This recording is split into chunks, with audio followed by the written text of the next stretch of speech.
పిల్లల్ని పక్కన పిల్లలతో పోలుస్తూ నువ్వు ఇలా ఉండలేదు అలా చేయలేదు అని అంటున్నారా? మరి అలా చేయటం వల్ల మనకి ఏమైనా ఉపయోగం ఉందా లేదా నష్టం జరుగుతుందా చూద్దాం. Hi, this is doctor Sushmita Gajula, psychiatrist. చిన్నప్పుడు అమ్మమ్మలు నానమ్మలు చెప్పే స్టోరీస్ కొన్ని ఉంటాయి. అందులో ఒక స్టోరీ గురించి మాట్లాడుకుందాం. నాన్న, కాకి ఎక్కడ ఉంటది చెప్పు. ఆకాశంలో ఫ్లై చేస్తుంది. ఫిష్ ఎక్కడ ఉంటది? ఏం చేస్తుంది? స్విమ్మింగ్ చేస్తుంది. ఒక పెద్ద చెరువు ఉంది. చెరువు గట్టున ఒక చెట్టు ఉంది. చెట్టు పైన కాకులు ఉంటాయి, వాటర్ లో ఫిష్ ఉంటాయి. రోజు పొద్దున్న లేచి కాకి వాటర్ లో చూస్తూ నేను ఫిష్ లాగా స్విమ్మింగ్ చేయలేకపోతున్నాను, వాటర్ లో ఉండలేకపోతున్నాను బాధపడుతూ ఉండేదట.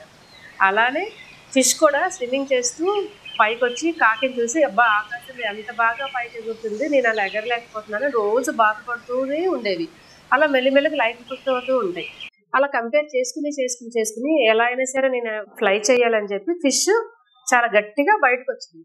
ఒడ్డుకు పడిపోయి ఏమవుతుంది? చనిపోతుంది.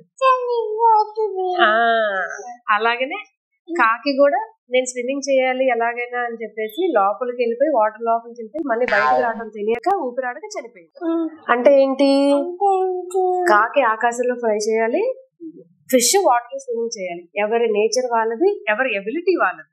అలానే పిల్లలు కూడా వాళ్ళ ఎబిలిటీ ఏంటి, వాళ్ళకున్న హాబీస్ ఏంటి, వాళ్ళ ఇంట్రెస్ట్ ఏంటి, ఇంటలెక్చువల్ కెపాసిటీ ఏంటి, ఎంతవరకు చేయగలరు, ఎంత హార్డ్ వర్క్ చేయగలరు, ఏం చేయలేరు అనేది మనకు మనం తెలుసుకుని దాన్ని ఎంకరేజ్ చేసి సపోర్ట్ చేయాలి. అంతే తప్ప కంపేర్ చేసి నువ్వు అలా లేవు నువ్వు ఇలా లేవు అంటే వీళ్ళు కూడా ఫిష్ చేపల్లాగానే బాధపడుతూనే ఉంటారు. ఫైనల్ గా లైఫ్ ఎఫెక్ట్ అవుతుంది. అలా చేయకండి. Please don't compare, just encourage children. Thank you.